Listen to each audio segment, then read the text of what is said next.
Setelah saya mendengar video dari Romo Kampung terkait dengan wawancaranya mengenai Konsili Vatikan II, dan kemudian saya membaca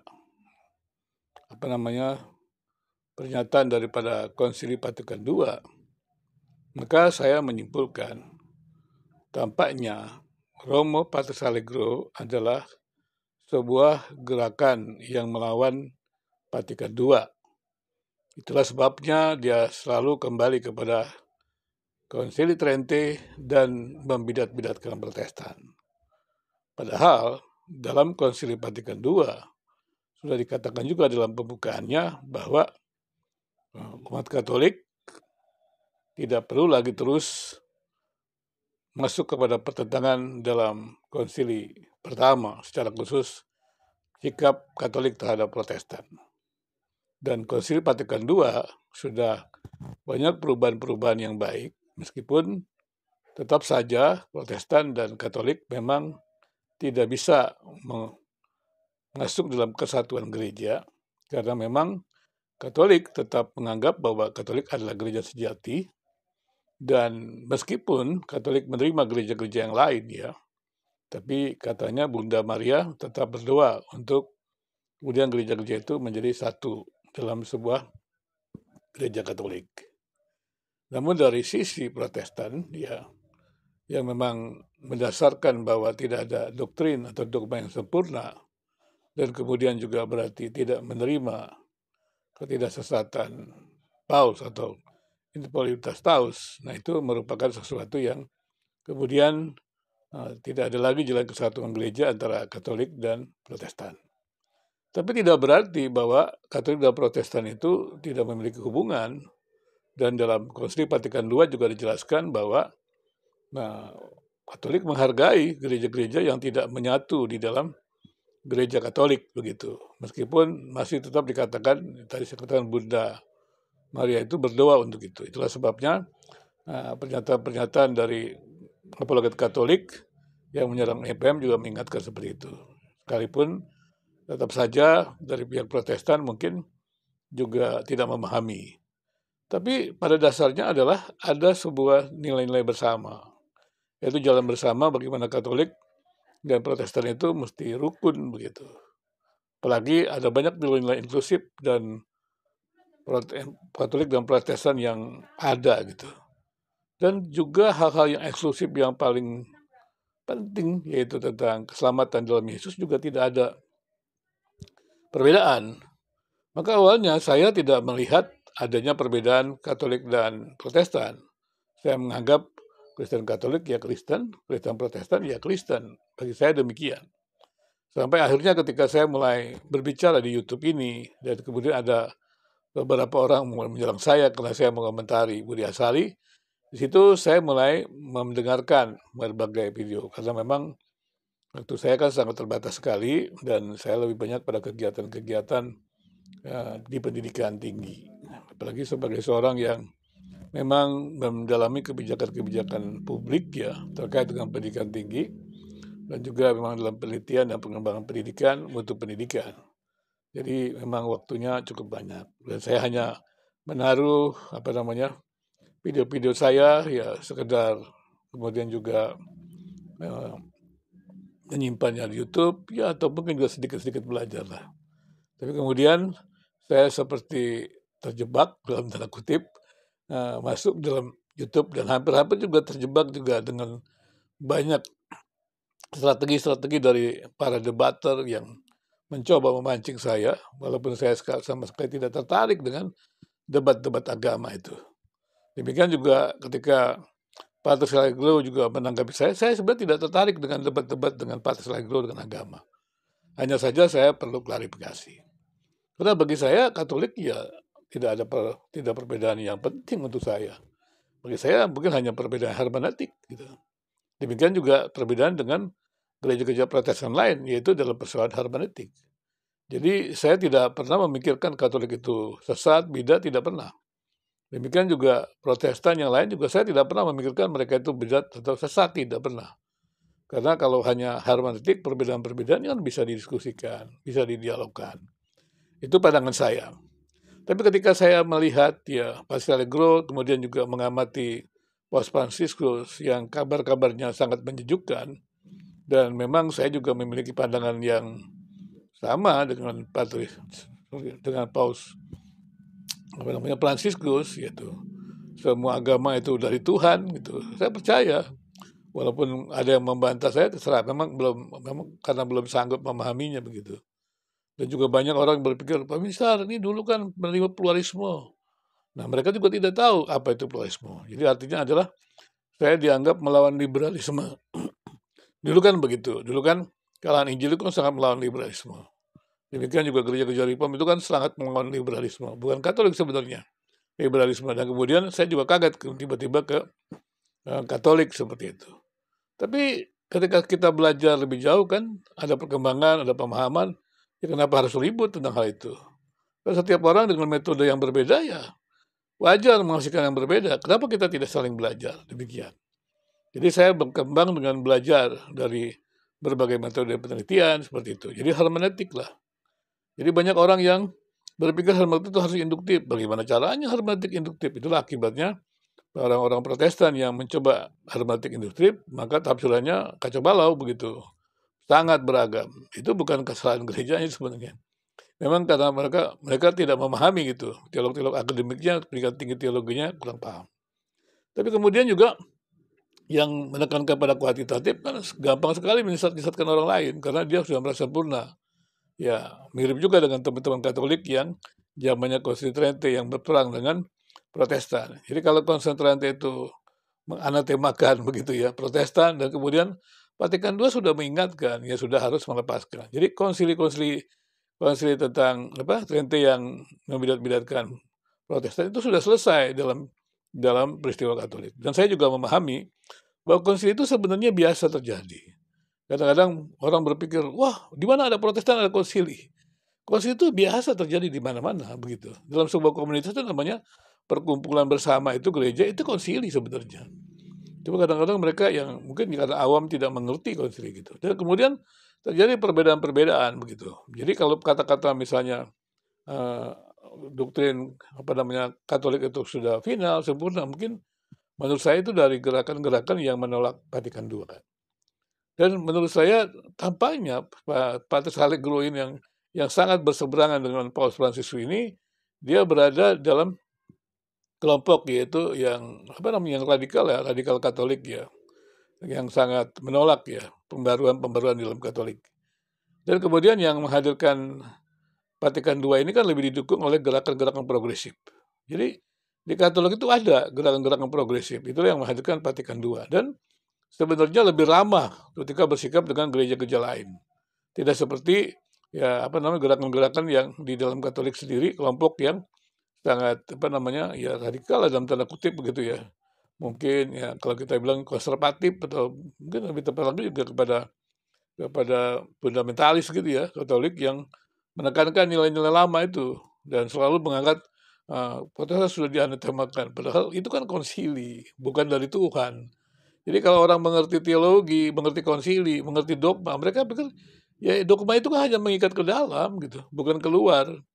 Jadi kalau mengikat ke dalam ya harusnya di dalam mereka sendiri. Kalau mengikat keluar kan mereka jadi penguasa dunia. Mana bisa mereka jadi penguasa dunia sembarangan mendiskriminasikan yang lain. Itu kan berarti tidak paham tentang bagaimana hidup bersama dalam dunia yang satu ini. Jadi menurut saya Pater Allegro itu ya saya mulai paham juga. Ternyata ada 3 kelompok. Ya mudah-mudahan dia menjelaskan juga supaya saya lebih paham juga bersikap kepada Pater Allegro, karena saya juga tidak ada persoalan dengan Pater Allegro, tapi terus mendorong juga karena usaha-usaha Pater Allegro yang dianggap oleh banyak apologet Protestan membabi buta, menyesatkan Protestan itu kan menjadi pertanyaan bagi saya. Ternyata setelah saya mempelajari Vatikan II, dan memang saya sudah membaca Vatikan II itu tidak menyeluruh, itu sejak saya menulis skripsi saya tentang pluralisme agama pada waktu dalam program sarjana. Dan saya melihat itu adalah positif, walaupun saya melihatnya tidak terlalu baik, karena pada waktu itu kan saya berada di kalangan Injili dan yang saya sedang teliti adalah kalangan liberal begitu ya. Dan kemudian di situ juga masuklah bagaimana perjalanan gereja Katolik ya, dari keselamatan di dalam gereja dan kemudian sampai keyakinan ada keselamatan juga di luar gereja seperti itu. Nah itu kan positif pada waktu itu. Tapi kemudian ya, ketika saya melihat Patricia Allegro membidat-bidatkan Protestan, saya bingung ada apa nih. Kemudian dia bacakan katanya sejarah. Waktu saya lihat, saya baca lagi, oh berarti yang dia baca adalah Trente.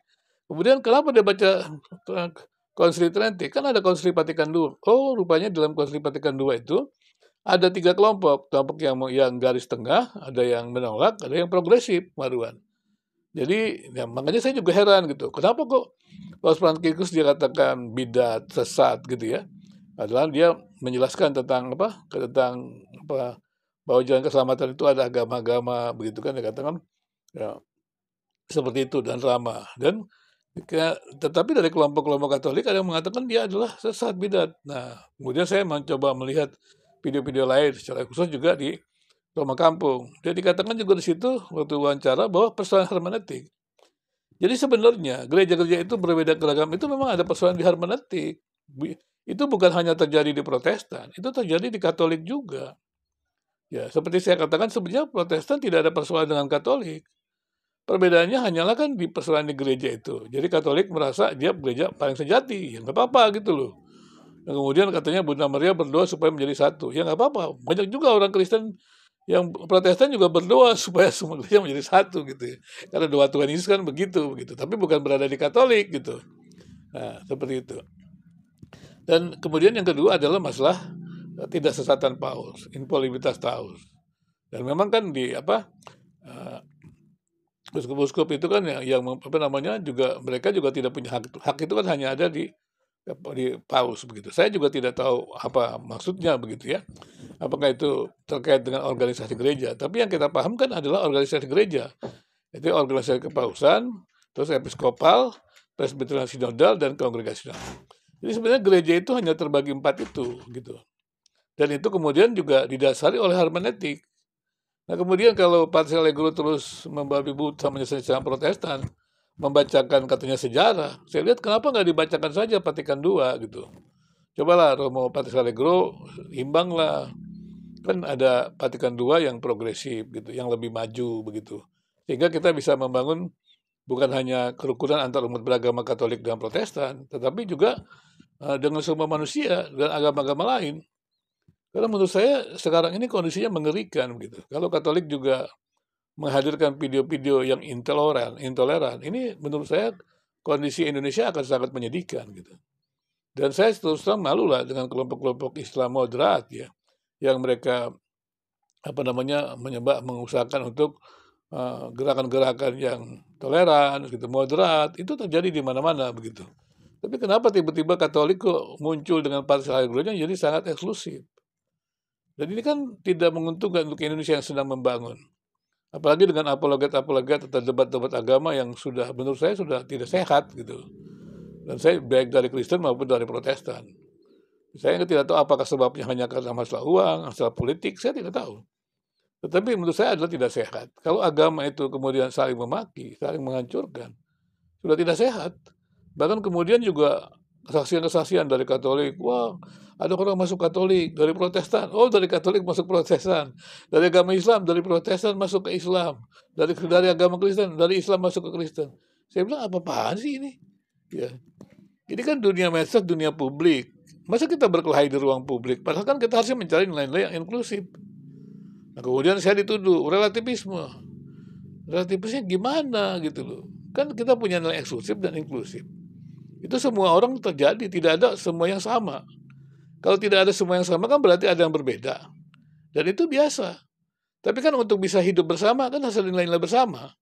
Nilai-nilai bersama kan nilai-nilai inklusif begitu. Jadi ya himbauan saya untuk Patricia Allegro sih, ya mungkin sekarang bacakanlah, jangan Konsili Trente terus. Konsili Vatikan II. Jadi saya ingin mendengar ya Romo Patricia Allegro membacakan Konsili Vatikan II. Ya, baik tentang gereja, tentang apapun lah. Konsili Vatikan II.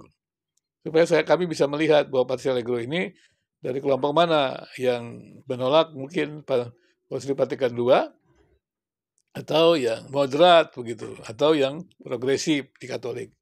Sehingga dengan demikian ya saya juga bisa memahami Patrice Allegro ini membacanya bagaimana. Karena saya kan tidak terlalu banyak tahu Patrice Allegro, karena Patrice Allegro katanya hanya membaca-bacakan. Walaupun saya juga tidak mengerti seperti itu. Kemudian saya menjelaskan juga dikatakan saya memframing. Nah, kemudian juga teman-teman yang lain juga yang chatting saya nih, di chatting saya itu ada siapa namanya? Ya, Gracia begitu ya. Itu apa namanya? Nah, kelihatannya juga merasa saya memframing. Ya, bagaimana bisa saya memframing gitu kan? Ketika saya menjelaskan bagaimana untuk menguji ya, mengenai infalibilitas paus, itu saya tidak framing.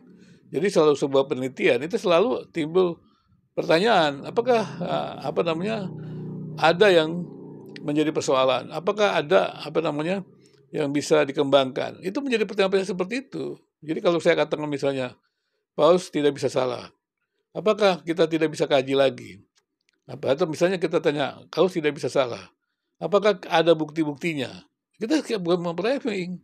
Itu penelitian, pengembangan. Dan kalau lihat, misalnya kalau saya lihat dari Konsili Vatikan II, dan mereka mengakui, saya baca itu Konsili Vatikan II mengakui, ada perkembangan-perkembangan. Saya baca videonya Roma Kampung, dia juga jelaskan. Ada perkembangan-perkembangan tentang hermeneutik. Jadi sebenarnya, ya persoalan-persoalan yang ada itu yang digoreng-goreng di YouTube tentang agama, tentang Alkitab, itu hanya hermeneutik. Di Protestan juga ada kan, mereka tidak tahu menafsir Alkitab, kemampuannya sangat lemah ya. Bahkan saya katakan sangat rendah. Baru belajar teologi dan lulus dengan cara gampangan, selidiki saja. YP itu sudah mengatakan dia tahu tentang Alkitab, menerjemahkan. Nanti akan ada waktunya yang mereka akan lihat. Dan kemungkinan besar juga, ya nanti kita akan lihat apakah sekolah tinggi teologi yang menghadirkan orang-orang ini, meluluskan orang-orang dengan tanpa kemampuan ini dibiarkan. Karena ini kan merusak masyarakat. Kalau di apa namanya di tempat-tempat lain sampai Bahlil segala macam juga diserang, kenapa kita tidak bongkar saja semua orang-orang yang berbicara agama dengan memakai gelar-gelar doktor yang tidak jelas itu. Sehingga masyarakat tidak dibodoh-bodohi. Masyarakat kan butuh keterangan yang benar. Seperti itu. Jadi, menurut saya para tokoh-tokoh agama harusnya memuliakan Tuhan, menghormati sesamanya. Kenapa kita tidak bisa membuat dialog damai?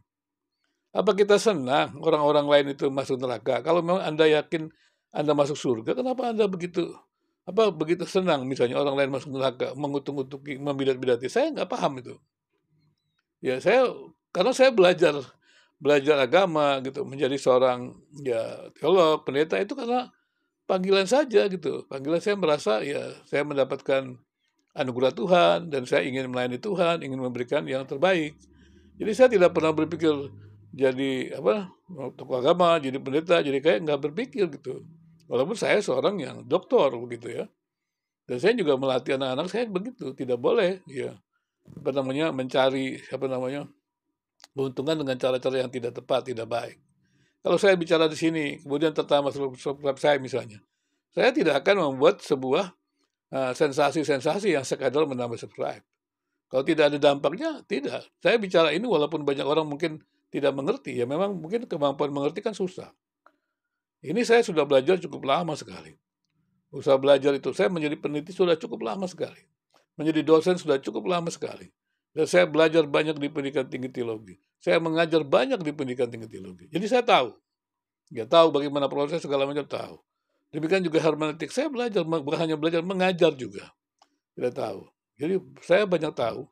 Tetapi keahlian saya lebih banyak ke arah tadi saya katakan, ke arah kepada penelitian tentang agama dan masyarakat. Karena disertasi saya juga tentang kebijakan publik ya. Maka kemudian ketika saya melihat pandangan-pandangan saya pada teologi publik. Jadi kalau kemudian saya menjelaskan Katolik dari sudut teologi publik itu ke bidang saya. Bukan saya orang Katolik, bukan. Itu tidak ada hubungannya, tapi adalah dalam kebijakan publik itu, dalam sorotan penelitian. Saya tidak sedang menjelek-jelekkan, saya menjelaskan. Misalnya, ya kalau Katolik terus merasa diri paling sempurna, paling gereja yang paling sejati, ya nanti akan rugi sendiri. Itu kan klaim gitu. Artinya dia akan membatasi diri untuk belajar dari yang lain. Tapi menurut saya Vatikan II sudah banyak kemajuan ya. Walaupun saya sempat kaget ya, waktu awal-awal tahun-tahun kira-kira tahun 1995 saya positif lah membacanya. Karena penelitian saya tentang pluralisme agama kan, tertarik dengan hal itu. Jadi saya belajar tentang tokoh-tokoh Katolik yang memang secara khusus mengenai Karl Rahner, Hans Kung, segala macam lah begitu.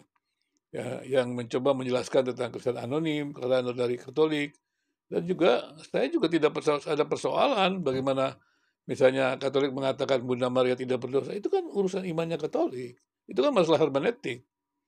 Jadi saya tidak akan mengatakan menyesatkan, kalau beda nggak apa-apa. Namanya juga persoalan hermeneutik gitu, metodenya kan sudah dijelaskan kenapa Katolik menganggap Bunda Maria tidak berdosa. Ya sudah, itu kan jelas merupakan sebuah iman, ya. Hermeneutiknya seperti itu. Demikian juga Protestan juga, misalnya tidak menerima ya nggak apa-apa juga, tapi kan tetap saling menghormati begitu. Bukan saling menyerang, saling mesat-mesatkan. Apalagi kalau Protestantisme merasa diri menetapkan yang lain sesat, itu menurut saya bukan Protestantisme. Nah, ini klaim loh. Tunggu dulu, jangan, wah, misalnya ini satu-satunya bukan. Karena semangatnya Protestantisme kan tidak ada doktrin atau dogma yang sempurna. Dan seperti itu. Dia terus mengalami. Dan demikian juga konsili-konsili yang terjadi di Katolik juga begitu. Dan semua orang juga tahu, kalau memang mereka yang mengerti ilmu pengetahuan, bagaimana merumuskan doktrin dan dogma, ya memang tidak ada yang sempurna. Dia terus berkembang. Bagaimana bisa data bertambah tidak ada perkembangan? Kan lucu. Dunia makin berkembang tidak ada perubahan. Kan lucu juga. Gitu. Bukan berarti Tuhannya berubah, Tuhannya tidak berubah. Ya, seperti itu. Tapi manusia kan yang terbatas ini mengalami perkembangan. Kalau manusia yang terbatas mengalami perkembangan, tidak ada perubahan kan aneh. Ya, itu ada realitas gitu loh. Jadi jangan berpikir ini relativisme tidak ada yang absolut, bukan begitu. Itulah persoalan-persoalan filsafat ya. Makanya ya mungkin juga teman-teman yang terlalu bergelit-gelit dengan filsafat, yang metafisika ya. Coba juga lah belajar penelitian-penelitian yang empiris begitu. Ya supaya juga mengerti. Walaupun di dalam Protestan sendiri kan terjadi pertarungan. Ada yang menekankan penelitian-penelitian empiris itu kan tidak mengakui Alkitab sebagai firman Tuhan. Atau kejadian-kejadian mujizat tidak diakui gitu sebagai firman Tuhan. Itu hermeneutik gitu. Jadi ya kita lihat aja kenapa dia begitu. Jadi berbeda nggak apa-apa gitu. Tapi kenapa dasarnya seperti itu? Dia bisa menjelaskan. Dan hari-hari ini kan kita tidak bisa lagi memberikan jawaban tunggal. Jadi kalau saya lihat di sekolah ataupun di mana-mana guru memberikan jawaban tunggal, saya bingung. Di mana kreativitas dan inovasi daripada siswa itu?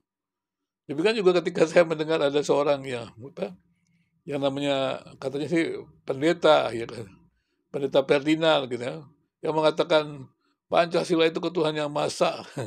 Jadi hanya yang hanya yang percaya Tuhan Esa yang diterima Pancasila. Jadi Allah Tritunggal yang diakui oleh para Protestan dan Katolik katanya bukan Pancasilais. Gimana caranya?